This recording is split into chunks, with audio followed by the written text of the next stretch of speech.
مصاصي الطاقة، دراكولا المشاعر. ايه ده؟ طب مين هما؟ طب بيعملوا فينا ايه؟ طب الحل معاهم ايه؟ تعالوا نشوف. انا فريدة من برنامج مع فريدة، ربنا يهدي سرك. كتير مننا دلوقتي بيسمع مصطلح مصاصي الطاقة. طب دي ناس عايشة معانا؟ بنشبههم كده بالدراكولا، بس الدراكولا بيمص دم البني آدم، إنما مصاص الطاقة بيمص طاقة البني آدم. طاقات فرح، طاقات تفاؤل، طاقات عطاء. أي طاقة حلوة موجودة فينا للأسف بيبوظوها. إيه ده يبقى أنا لازم أبعد عنهم. طب استنى، مش تعرف هما مين الأول؟ مين في اللي موجودين في حياتك مصاصي طاقة؟ للأسف دي ناس بتبقى موجودة في حياتنا، لا إما إحنا بنختارهم، لا إما هم بيختارونا، لا إما هم مفروضين علينا. ممكن يكونوا موجودين في قرايبنا فغصب عنا هنتعامل معاهم، أو زمايلنا في الشغل فغصب عنا هنشوفهم وهنكلمهم. طيب مين هم مصاص الطاقة؟ وبيمصوا طاقة إيه جوانا؟ وإزاي أتعامل معاهم؟ صفات مصاص الطاقة: الشكاي، صعب الإرضاء، الخواف الهوال، النمام، الصرصار، المصلحجي، العنيف العصبي، دائم السخرية والانتقاد، اللي ما بيعترفش بأخطائه، اللي عنده الاحتياج والاعتمادية عليك بصفة دايمة، المتشائم، المحبط. تعالوا بينا نفسر ونوضح كل واحد من دول هو مين وبيسحب مننا ايه ونتعامل معاه ازاي. اول واحد الشكاي. ده شخص اول ما بتقابله، مجرد انك بتقوله ازيك عامل ايه النهارده، احوالك عامله ايه، تلاقي ماسوره شكاوي واتفتحت في وشك. دي العربيه اتخبطت ومتخانق الصبح مع مراتي، والعيال سقطوا في الامتحانات، وقسط الشقه اتاخر، ومعيش فلوس، وعندي مشاكل في الشغل مع اصحابي، ويفضل يدي يدي يدي في شكاوي وانت واقف قدامه مستقبل لكل هذه الطاقه السلبيه. وممكن يخلص من مشاكله الشخصيه ويدخل على مشاكل البلد. الدولار بقى بكام، وطبق البيض بقى بكام، وكيلو البانيه بقى بكام. معرفش ايه علاقة الدولار دايما في شعب مصر مع كيلو البانيه، بس تمام. هو كده دخلك جوه دايرة طاقته اللي شدتك ليه بسلبية. فجأة بتلاقي نفسك دخلت معاه في مشاكله وأثرت فيك بالسلب وهي ما تخصكش أصلا.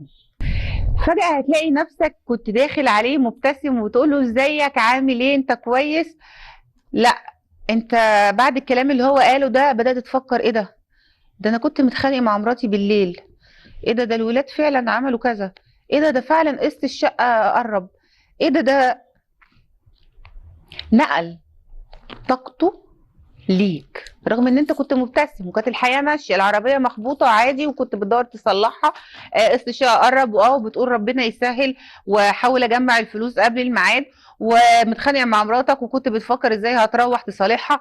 لا لا لا لا، الموضوع اختلف خالص. بدأ يحولك من انك انت كنت شخص ايجابي كنت بتحاول تصلح امورك، لا انت بقيت بتفكر في مشاكلك بس. طيب هو كده سحب منك طاقه السلام النفسي.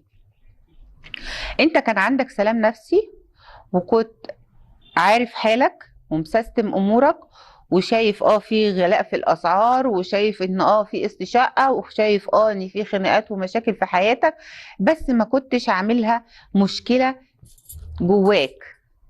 كنت ممشي الامور عادي، وزي انا لسه قايله بتقول ربنا يسهل واكون فلوس، هروح اصالح مراتي، الدنيا هتبقى حلوه. دخلك دايره الحزن اللي هو فيها، دخلك دايرة الشكاوي اللي هو فيها. اصبحت ان انت ممكن لو حد تالت قابلك وقال لك ازيك عامل ايه، هتقول له ده في قسط شقه وفي عيال وفي مراتي وفي الدولار وفي بنيه، نفس اللي كان بيقوله. الحل ايه؟ انك اول ما يفتح في الشكاوي معاك لازم ردك يبقى مقتضب، قليل جدا. اصل ما دفعتش قسط الشقه، ان شاء الله ربنا يفرجها عليك وان شاء الله تسدده في الميعاد. اصل انا اتخانقت مع مراتي، ان شاء الله ربنا يهدي سرك ويصلح لك مراتك وان شاء الله تعيشوا كويس. اصل العيال سقطوا في المدارس، ان شاء الله هينجحوا المره الجايه وهيذاكروا وهيبقوا كويسين. اصل سعر الدولار، ان شاء الله ربنا يكرم ومصر في تقدم وان شاء الله يبقى خير علينا كلنا. كلمتين، اوعى تدخل معاه في الحوار، اوعى تديله فرصه انه ينقلك طاقه الشكاوي ليك. ده حل دبلوماسي. الرد المقتضب ده حل دبلوماسي لناس ممكن تفهم من ردك ان انت مش عايزهم يكملوا في الشكاوي، مش عايز تسمع شكاويهم عن نفسهم او عن البلد. انت شخص متفائل وحابب ان الدنيا كلها هتتصلح باذن الله وخلاص. طيب هو بقى لو ما نفعش معاه الحل الدبلوماسي، وده في اغلب الاحيان بيحصل، تبقى تقول له معلش هو كل واحد فيه اللي مكفيه، وانت عندك شكاوي وانا عندي شكاوي، بس يعني احنا مش متقابلين عشان نسمع شكاوي بعض، احنا متقابلين نسلم على بعض، اعرف اخبارك ايه الحلوة، الدنيا بخير. يعني انا صدقني والله انا مناقص، يعني هي الكلمة دي اللي دارجة واللي سايدة والله العظيم انا مناقص. يعني ان نتكلم في اي حاجه حلوه كده وخلاص، وسيبك من الموضوع الشكاوي ده، لان كل واحد فيه اللي مكفيه. بنفس القصه كده بنفس الطريقه هيقطم. تاني حاجه، صعب الارضاء. ده حد في حياتك مهما تبذل من مجهود علشان ترضيه ما بيترضاش. زي ما بنقول كده، لو اديله صوابع العشرة شمع برضو ما فيش رضا، لا عن فعل ولا عن قول. مثلا صاحبك او صاحبتك جايه البيت عندك هتتغدى، فانت واقفه في المطبخ بتعملي لها الاكل اللي هي بتحبه ومروقه البيت ومجهزه المشروبات ومجهزه اللب والعصير عشان تقعدوا تتفرجوا على التلفزيون وفرحانه ان هي جايه لك. تيجي هي تقعد على السفره، ايه ده ملحه قليل مش حلو، ايه ده كان عايز سوا شويه، لا اصلك انا مش بحب الرز بالطريقه دي، لا اصلك المكرونه انت عجنتيها شويه بس انا بحبها مفلفله. طول ما هي قاعده على السفره، لو اخدتيها وعزمتيها في مطعم بره تقولك الكراسي دي مش حلوه، المطعم ده الديكور بتاعه مش لطيف، ايه ده الاكل بتاعه، اظنك انت صاحبه المطعم مثلا، او انت اللي عامله له الديكورات بتاعته، او انت اللي طابخه جوه المطعم. لو جبت لها هديه تقولك هي حلوه بس انا كان نفسي في كذا، او تاخدها منك وتبين لك بالمشاعر كده ان هي مش عاجباها. هي كده سحبت منك طاقة العطاء، لانك مهما بتديها ومهما بتعملي لها برضو مفيش رضا، بتحسسك دايما ان انت مقصرة، بتحسسك دايما ان انت كان في احسن ان انت تعمليه بس ما عملتهوش، استخسرتي فيها. فهتعملي ايه بعد كده؟ بعد كده بقى هتيجي تطبخي لها اي طبخه، هتيجي توديها اي كافيه، هتيجي ده قيس، ده كل ده امثله، قيس بقى على كده حاجات كتير قوي في حياه اي بني ادم. هتيجي عيد ميلادها تقول لها هي كده كده بتتريق على هديتي مش جايبه لها، رغم ان في ناس في حياتك بيقدروا عطائك وبيقدروا تفانيكي وبيقدروا انك انت مقدراهم في حياتك، ويستاهلوا ده، يستاهلوا انك انت تبقي معطاءه. بس اللي سحب منك طاقه العطاء خلاكي جافه، فعلشان نمحي او نبعد الطاقة السلبية اللي صدرتها لنا صاحبتنا صعبة الارضاء، يبقى في حل. حل ايه؟ الحل بسيط. عزمتيها ما عجبهاش الاكل، تقولي لها ان شاء الله المرة الجاية اما تعزم عندك ابقى اشوف اكلك.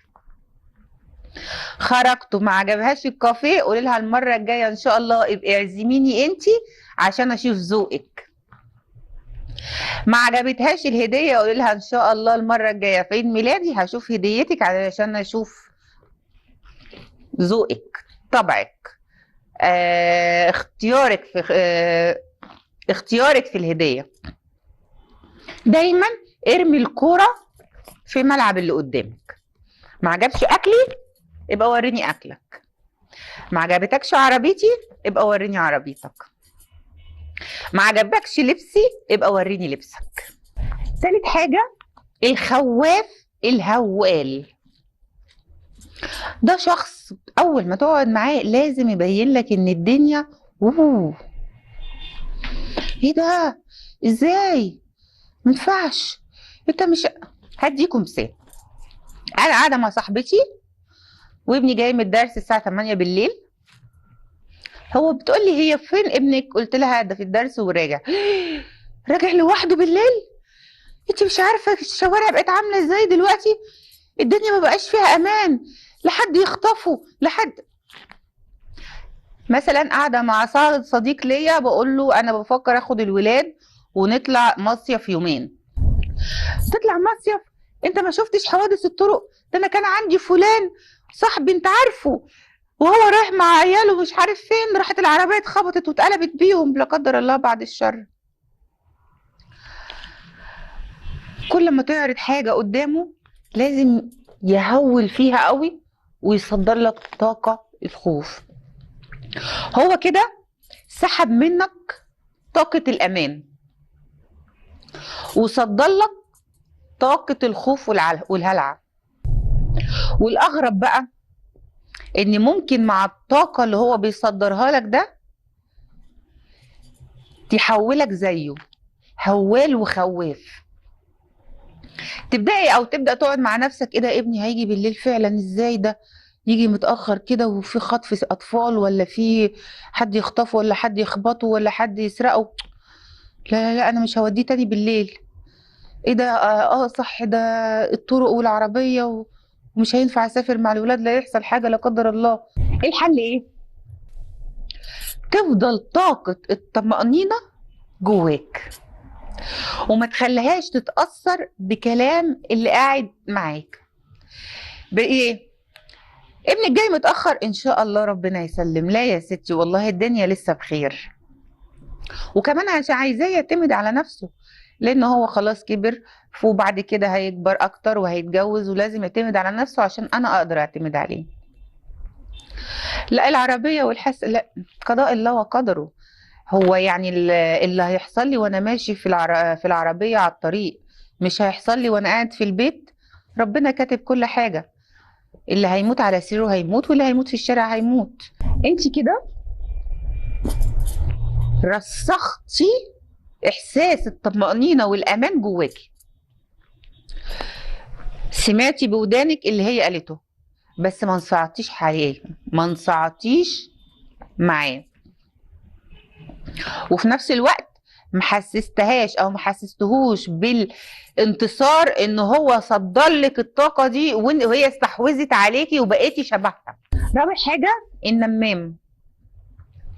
ده شخص بيتكلم عن الناس اكتر ما بيتكلم عن نفسه. مش سعاد بنت فلان اتطلقت؟ والله ده اتطلقت بس ما اعرفش اتطلقت ليه. ده بيقولوا ان جوزها عمل ولا وهي عملت. مش احمد ابن ام احمد اشترى عربيه؟ انا ايه ده اشترى عربيه منين؟ ده ما حلتوش الا مرتبه وامه على قد حالها. مش طول ما هي قاعده مش وتلم الدنيا حواليها وتتكلم عن كل حد واي حد في اي حاجه. هي كده سحبت منك طاقه الوقت. قعدتي معاها ساعه 2 3 اتكلمتوا في اي كلام، ملوش علاقة بيكي، ملهوش علاقة بيها، ملهوش علاقة بحياتكم، مش اخبار مهمة يعني تفيدك. كان الوقت ده كان ممكن توفريه لبيتك، لجوزك، لعيالك، للدروس، للنادي، للنوم، ان شاء الله حتى تقعدي تتفرجي على التلفزيون في هدوء. مالت دماغك باخبار اللي انت لا عايزه تعرفيها ولا يهمك تعرفيها ولا هيفيدك تعرفيها. دي حلها ايه؟ كلام معاها بيكون بشكل واضح وصريح. لو سمحتي انا مش حابه ان اتكلم عن حد، لاني معرفتي اخبارهم مش هتفيدني بحاجه، ويا ريت نتكلم عن حالنا، نتكلم عن حالك، نتكلم عن حالي. ماما كانت دايما بتقول احنا لو قعدنا نتكلم عن حالنا مش هيقضينا ايام، يبقى ليه نتكلم عن حال غيرنا، ناخد ذنوب على الفاضي. طب ما نتكلم عن حالنا، ممكن واحده في مشكله فينا نلاقي لها حل. انما نتكلم في كلام ملوش لازمه يسحب مننا طاقه الوقت، ووقت نضيعه في كلام فاضي مش هيفيدنا، بلاش. طيب هي لو لقيتيها استمرت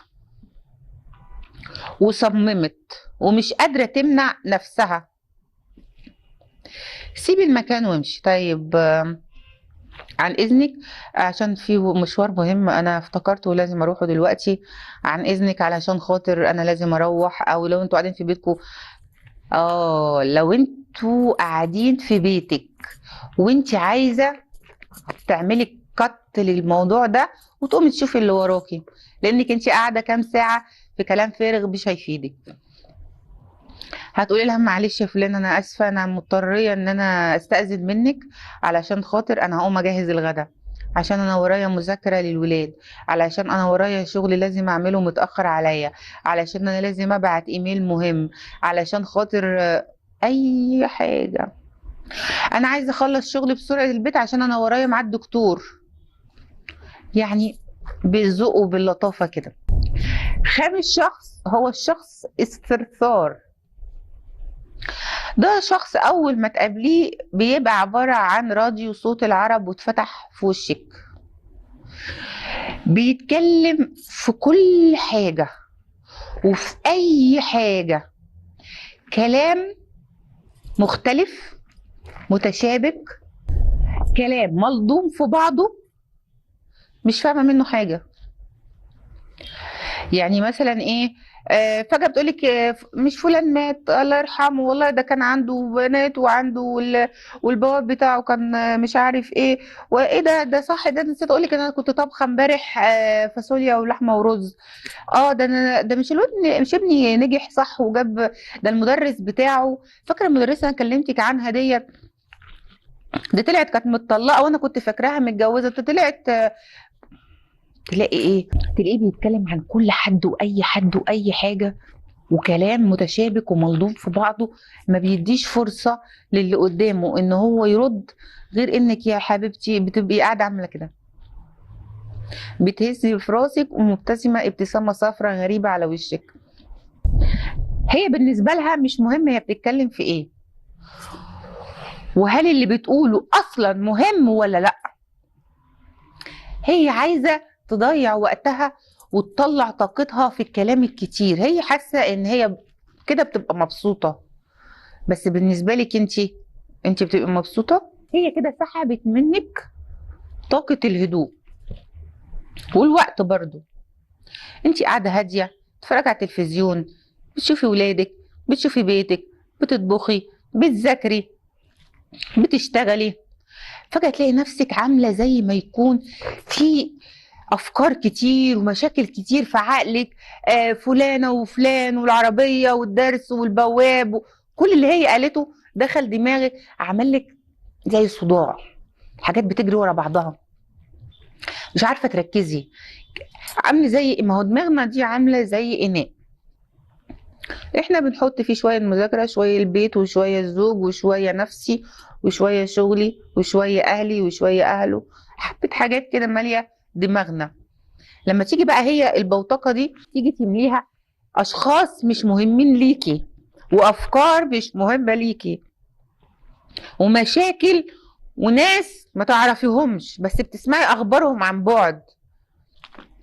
مليانه مليانه مليانه ناس انت مش عايزاهم، مشاكل مش عايزه تعرفيها، حوارات بعيده عنك. نفضي ده كله بقى وارميه، وارجعي حطي جوزك وعيالك واهلك واهله المقربين وبس. دي حلها ايه؟ تبصي في الساعه كده، انا اسفه انا عندي مشوار مهم. هو تقريبا حل مشابه لحل النمام. معلش انا عندي مشوار مهم، انا لازم استأذن مع الدكتور. طيب دي للناس اللي بتيجي او انت بتروحي لها. طب بنفترض ان في ناس للاسف لازقين فيكي زي زمايلك في الشغل، فمش هتقدري تقولي لها عن اذنك انا عندي ميعاد دكتور او عندي درس او عايزه اروح اطبخ، لا. بس ممكن تفتحي الورق اللي قدامك وتشتغلي. لما تيجي تفتح ما تقولي لها معلش بقى يعني ايه، هو الموضوع ده مهم بالنسبه لك قوي، اصل هو مش مهم بالنسبه لي وانا بصراحه عايزه اشتغل. وفي حل تاني للناس اللي برضو مفروضين علينا، اللي هم لازم يبقى لا مفر في وجودنا معاهم. يبقى ايه؟ سماعاتنا في ودننا وموبايلاتنا في ايدينا وطناش. في اللي قدامنا ممكن ايه ده انت حاطط السماعه في ودنك، انت مش سامعني بتكلم؟ معلش اصلك انا بسمع حاجه مهمه، اصلك انا بشتغل على التليفون، اصل في جيم معين انا لازم اخلصه دلوقتي. بس يعني انت لو حابه انك تكملي كلام كملي كملي. حسستها ان انت مش مهتم، حسستها ان اللي هي بتقوله استرثرة على الفاضي، مش هتفيدك بحاجه. وهتحاول تلم الموضوع وتتكل على الله. سادس حاجه المصلحجي. ده حد ما بيعرفكش الا علشان مصلحه هو عايزها منك. انا كنت اعرف حد كان يقول لي صراحه انا ما بقولش لحد صباح الخير الا لما اكون عايز منه حاجه. يعني حتى الصباح بتاع ربنا ما كانش بيقوله لحد الا لما بيكون عايز منه حاجه، وساي ان الحاجه دي بتنقضي وخلاص خد مصلحته منه، ممكن يمشي في الشارع عينه في عينه ما بيبصلوش ويعمل له كده حتى، خلاص ما يعرفوش. وانا شخصيا عشت في حياتي وقابلت ناس كتير جدا كده في حياتي. لو اتصل عليك وقالك ان انا محتاجك بطبيعة الحال وطبيعة شخصيتك واصلك الطيب، بتجري عليه وتشوف حاجته وتقضي له مصلحته وتقف جنبه، اذا كانت في مشكلة او اذا كان في فلوس او اذا كان في وضع ايا كان. هو كده سحب منك برضو طاقة العطاء.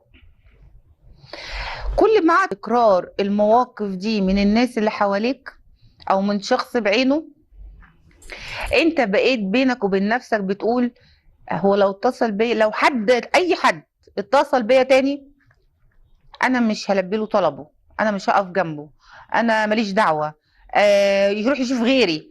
هو لما يعرفني يتصل بيا، ولما ما يعرفنيش حتى ما يقوليش كل سنه وانت طيب برساله او يبص في وشي ويدي وشه الناحيه التانيه.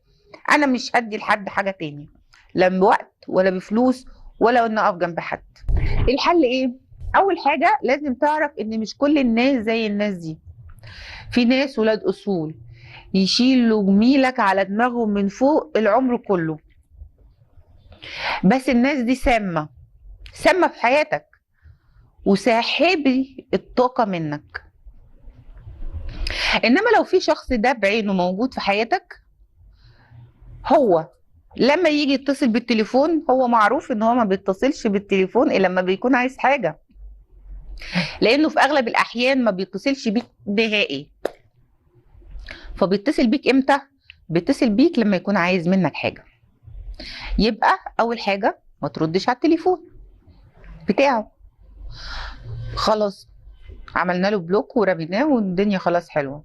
طب نفترض بقى ان هو جالك اتصل بيك من رقم غريب وقال لك الحقني، وقال لك اصل كان محتاجك وانت اخويا وصاحبي اللي بتقف جنبي وانا ماليش غيرك. ما تاكلش بقى من الكلام ده تاني بقى، ما تاكلش منه تاني. يبقى الرد معلش انا اسف انا مشغول، معلش انا اسف اصل انا مسافر، انا ممكن ارشح لك حد يقف جنبك بدالي، اطلع بره دايرته واقفلها عليه. بمعنى اوضح، يعني لو سمحت لما اكون عايز حاجه اطلبها من اي حد بعيد عني. ليه؟ لان المثل بيقول اعرف صاحبك وعلم عليه. انت عرفته، علم عليه. ارسم غلط كده وارسم جمجمه على ظهره، ان البني ادم ده ما يتعاملش بالحسنى، ما يتعاملش بالعطاء. وخلي طاقه العطاء عندك للي يستاهلها، مش تمنعها. لانك انت مع كتر استخدامها مع ناس ما يستاهلوهاش هتضطر بينك وبين نفسك انك تمنعها حتى على اللي يستاهلها. فيا ريت ادي عطائك وادي طاقتك للي يستاهلها. احنا حلقتنا خلصت، وهنكمل مصاص الطاقة المرة الجاية. ومع فريدة، ربنا يهدي سرك.